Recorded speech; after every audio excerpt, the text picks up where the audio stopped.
Hi everyone. Many accidents and collisions happen at junctions on rural roads, and the danger is always increased when that particular junction has a restricted view. Coincidentally, this is exactly what we're going to look at in today's clip. Let's dive in. As we arrive up to this national speed limit sign, the road therefore is obviously a 60 limit. And from the GPS coordinates we can work out that this is just south of Bristol. It's actually on the A37 and we're heading south also. It's the 11th of December, just after midday, and the road surface does obviously seem wet also. I'll let you watch the clip.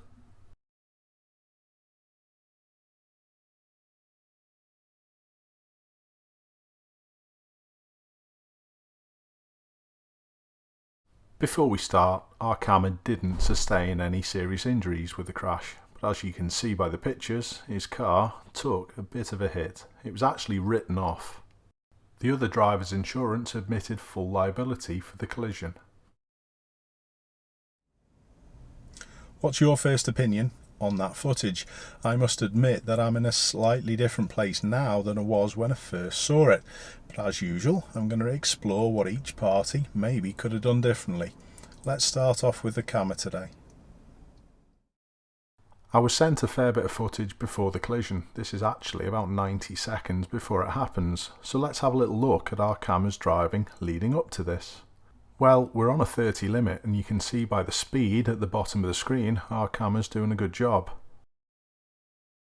Skipping ahead, you can even see the good restraint that he shows before reaching the 40 sign. And the same can be said of this section before he reaches the national speed limit sign. But unfortunately the same can't be said of this section. I do think there's a little bit of complacency because of the familiarity of this road. This is a part of the email that he sent me. I rounded a deviation in the road which obscures a rarely used road. This was the only time I've seen a vehicle emerge from this road in all the years I've been travelling that way. He didn't seem to adjust his speed much for the sign on the left or the markings, and then when the other vehicle pulled out, it was too late. He did tell me something else in the email which I'd like to point out so people can appreciate it. So let's back up a second. Because the dashcam is mounted centrally, it doesn't give as good a view as it would be sitting in the driver's seat, and this is plausible. Our camera said he spotted the van move and then pause, which isn't picked up on the dashcam, and that led him to think that it'd been seen. That was a mistake though.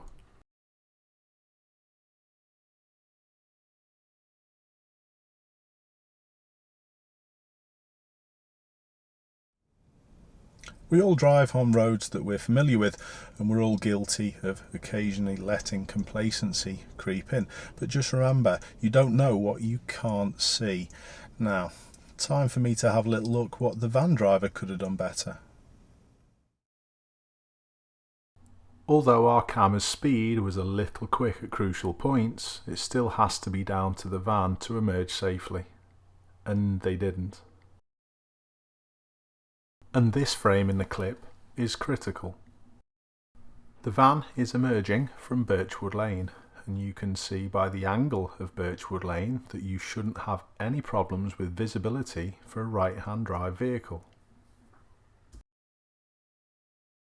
So if the driver was looking properly, they should have been able to see our camera. But I think they've already looked to the right towards the camera's direction and seen it was clear. And now they're concentrating on that final car, because that means there's a gap to go.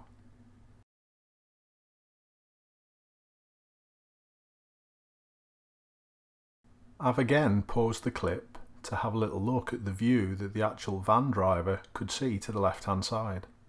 Look how far up the road that they can see. So the biggest danger was obviously from our camera's direction. They didn't look quickly or often enough, and they also emerged way too fast. In a situation like this, you need to edge and creep before you commit. And that's what the van driver got massively wrong. I also thought that the camera did a good job by steering to the left to try and avoid that collision. If it had gone the other way, you're always faced with those oncoming vehicles, so that was a pretty good job. Now, I know he was a little fast, as I've already alluded to. However, he's already learnt his lesson. He said even in the email that now he expects the unexpected, especially at junctions, a lot more, which is good. But hopefully other people are going to learn this same lesson without having to go through that same experience. Keep safe, everyone. I'll see you soon.